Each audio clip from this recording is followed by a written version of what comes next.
Hello and welcome back, YouTubers. I am Protomario, and today I wanted to tell you some gaming history.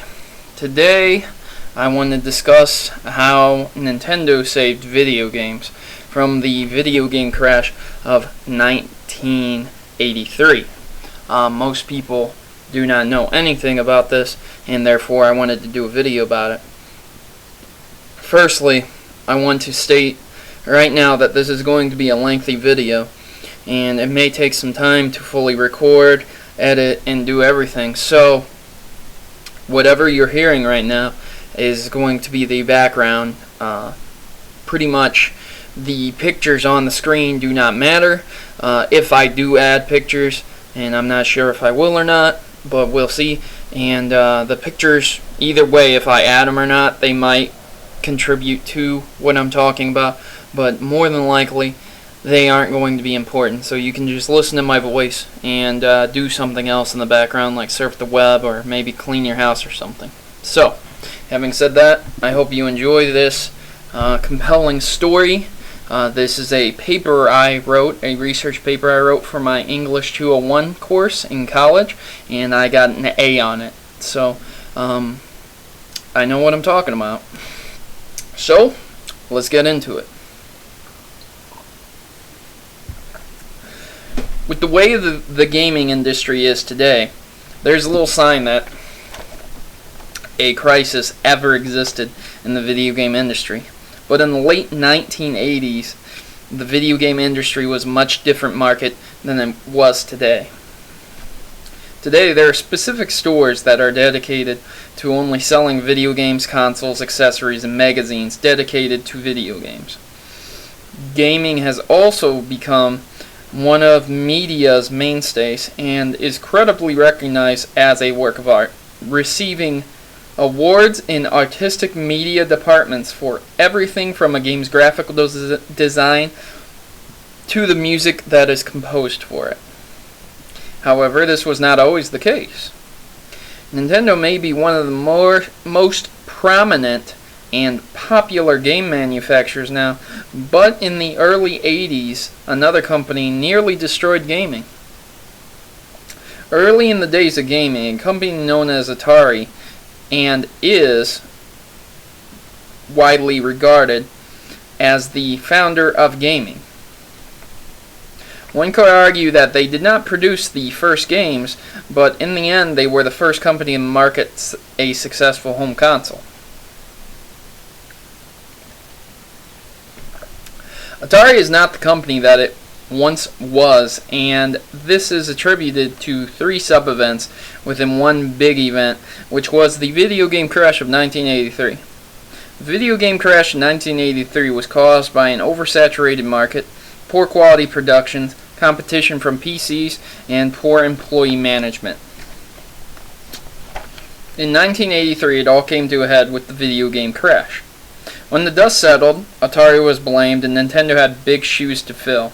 And fill it they did, as they were one of the largest gaming companies in existence then and today. In order to fully understand Atari's pivotal role in the video game crash, it is first important to understand its history. Atari, much like other gaming companies in the late 70s and early 80s, was a promising and seemed to be growing very fast. However, the history of Atari will show its cataclysmic mistakes. Atari was founded in 1972 by a man named Nolan Bushnell on June 27th. In 1973, Bushnell did something very immoral. He had his neighbor start a company known as Key Games to compete with Atari, while secretly he owned this company as well. This in turn for Atari to essentially produce and sell the same game twice under two different company names.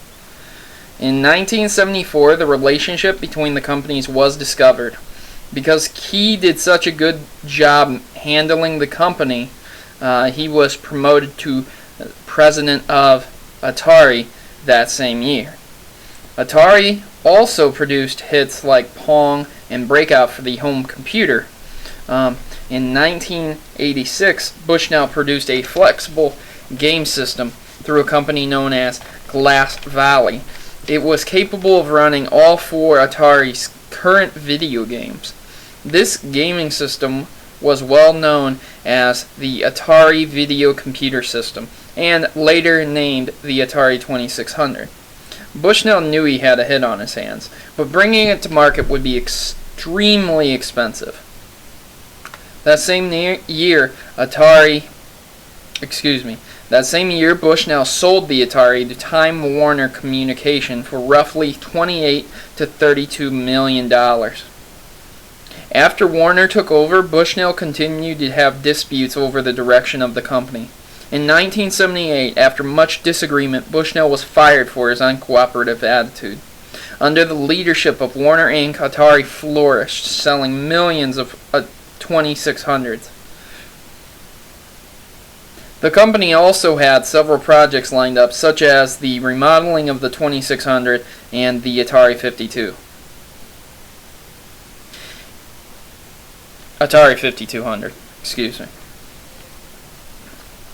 In the early 1980s, financial debt problems started occurring due to the divisions not operating in sync.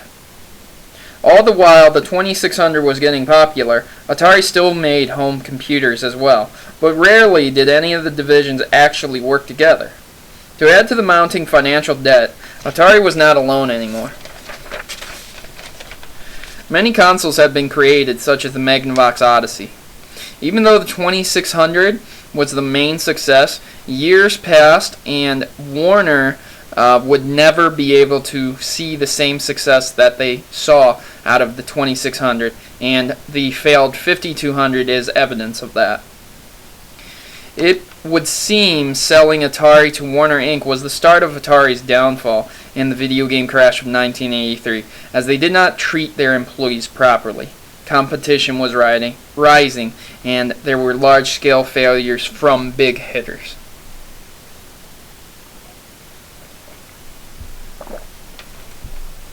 As soon as Warner Inc. took over the company, the treatment of its employees quickly degraded. For example, Warner did not exactly agree with Bushnell's concepts or ideas about where the company should have been heading, and he was fired for his attitude, as I stated before. Bushnell had some revolutionary ideas at the time, like direct downloading updates for a game, or playing with another person down the street through a copper wire. Bushnell's ideas were sadly ignored, which caused his attitude and subsequent firing. The firing of Bushnell was the beginning of how Warner would treat its employees of Atari. Had Warner Inc. listened to Bushnell, Atari would be much larger than it is today. Due to Warner Inc. treating its employees so poorly, many employees refused to work for Atari anymore, and instead left the company to form their own. While many of these side companies failed, one in particular succeeded so greatly that it exists today. This company is known as Activision. At the time, Atari would never give credit to the programmers of the game, and the wages they paid their employees were not comparable to the others in their field. Some employees that left made great games, and some did not. The firing and quitting of so many employees helped to saturate the market with games, and this caused the consumer to get angry with the poor quality of games. It also gave them too much choice, as there is a multitude of subpar games that were available for the Atari 2600 alone. Given the game's success, one might ask how this was possible with such unsustainable games. In the early days of gaming, games were not exactly defined. People were handed a joystick, a button, and that was the extent of it. Making in-depth games that took more than one playthrough was a big jump, and that did not become a mainstay until late 1985. Due to this fact, a large number of spin-off companies were producing third-party shovelware. These games were shoveled off the line simply for profit rather than quality, and most accredited gamers consider them a joke by today's standards. The games were not only inconsequential in regards to quality, but also some of them were broken. Some games literally had no ending, or the level would go on forever, or would not work on the 2600 at all. By today's standards, a company would quickly be sued for this. Also, today, the average person can review articles about a game before purchasing. However, in the late 1980s, this was not possible, as games were considered a fad. The constant production of games led to saturation of the market, since anyone could make a game for Atari, as there were no clear laws set in place. Atari did not care as long as it made money. Not only did Atari not care about games, but a rival company known as ColecoVision actually had an expansion port that allowed for its system to play Atari games on it. The contemporary equivalent of this kind of undercutting would be like if Sony made it possible for the consumer to play Xbox games on the PS3. Although subpar games were a contributing factor, two games were so bad that they put the final nails in the coffin. The two games that really upset consumers were Pac-Man and ET. Pac-Man was a port from the arcade and was quite a popular title. Atari, among several other game systems, had decided to port it over, and was so confident that it would be successful they created more Pac-Man cartridges than there were 2600 sold.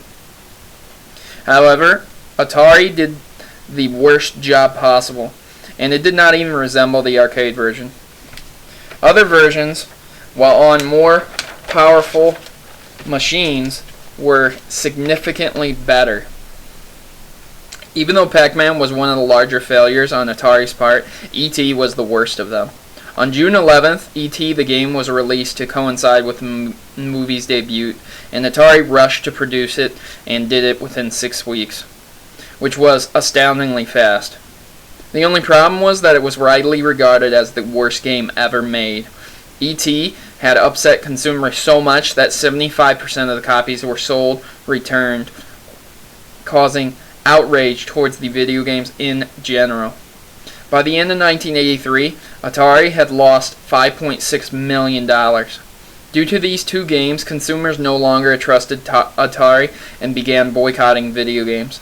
Although quality was a huge issue, competition from personal computers also contributed to the crash. Not only was Atari losing money from the video game competition alone, but computers were also cornering the market for video games. Nolan Bushnell turned down Apple's financial support request, and this caused the rise in competition because Apple turned to alternative revenue sources. Bushnell had his own plans and problems at the time, so he had to turn over what was the beginning of Apple Industries to an outside capitalist. Because of this move, Apple was created and caused even more competition for Atari. The Amiga, Commodore 64, and VIC-12 were considered to be more like computers with capabilities to play games as well. As the consumer, it was a better idea to get a computer and a video game system, and at the time, they were right. The ability of the PC was much greater than that of the Atari. Due to the oversaturation of choice, the consumer was not only confused as to what was a game, and what was a computer, but they also had no reliable source to turn for advice on what to buy. This left consumers angry, bitter, and most wanted nothing to do with video games or Atari. The video game market was headed for a downward spiral, and it was going to hit rock bottom. Due to the incompetency of the numerous video game companies of the time, the industry was about to collapse. In late 1982, Warner Incorporated stock had been taking serious hits due to the caliber of Atari's releases, oversaturated market, and employee break-off. It all came to a head in late 1983 after Dell and IBM cornered the market on PCs.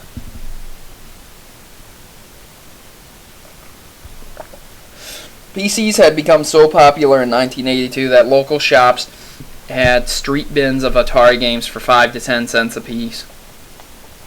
In late 1982 and 1983, Atari was doing so poorly that they couldn't even afford to make cartridges with color on them. Even the instruction booklet suffered, as they were limited in pages and only had black and white print. It was not only Atari that was suffering, but ColecoVision, a competing company, and Mattel sold off and went bankrupt as well. Nothing could turn a profit due to this crash. Personal computers had taken over because they did what Atari did, but they also did other tasks and educated children as well. What seemed like the end for video gaming in the United States was just the beginning, thanks to Japan. Coincidentally, in 1983, the Famicom, also known as the Nintendo Entertainment System, was released in Japan by a little card game company known as Nintendo. While North America's home console video game market was virtually dead, this game system was flourishing in Japan. The success of the Famicom in Japan caused Nintendo to explore possible opportunities in the United States by trying to partner with several companies. Where Atari had failed, Nintendo succeeded due to its smart partnering and its groundbreaking policies. Surprisingly, Nintendo was almost purchased by Atari, and if the deal had been a bit sweeter, we may be playing the Atari Wii rather than the Nintendo Wii. On April 4th, 1983, Atari had met with Nintendo executives to discuss a trade deal that would later fall through. Nintendo did not yet have a foothold in America to start selling their video game system. In 1984, Nintendo brought the NES to a Las Vegas trade show. Marketing it as a new type of video game console, they were literally laughed at the convention. People came up to their booth and said things like, "Video games are a dying fad, and you are a fool to show this toy here." The CEOs of the time took this to heart and returned a year later with a redesigned NES that had two attachments: a zapper gun that allowed for arcade-style shooting of the screen, and Rob, a robot that helped play with games. Instead of marketing this as a toy or a game console, they combined Rob and called it a family computer.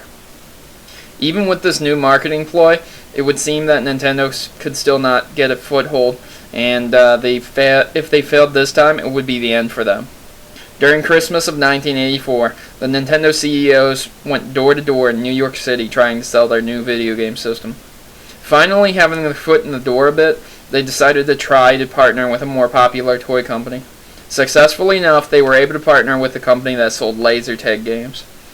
This partner company helped Nintendo by selling a Nintendo with every two of its product that they sold. This was not only going to get Nintendo on their shelves, but it also got it noticed by distributing it with such a popular toy at the time. Because of this partnership, Nintendo had been uplifted and finally climbed out of the crash of 1984. Excuse me, 1983. The crash was in full swing on 1984. The recovery was coming in 1985. Nintendo succeeded where Atari had failed because they implemented better and smarter policies. To begin with, Nintendo implemented 3 regulations that are still used today in the gaming industry. The first policy was a chip installed in the NES that locked out all third-party hardware. This meant that an independent company could not make shovelware for the NES because third-party games had to be approved by Nintendo before they release. Nintendo had learned from the disaster of Atari's third-party publishing, and it refused to allow that to happen. Thus, a lockout chip was born. Interestingly enough, Atari actually petitioned to see the schematics of the Nintendo and tried to remove the lockout chip to make its own titles on it.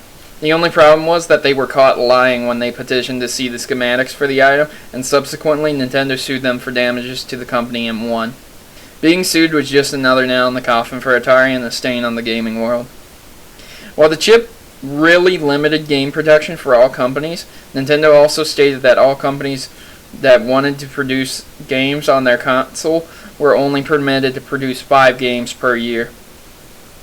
While some would see this as potentially limiting, this meant that each game that was created had to be top-notch. Otherwise, the company may be out of business.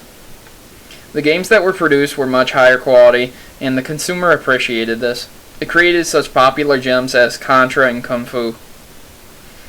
Not only was the lockout chip a new procedure, but also a seal of quality.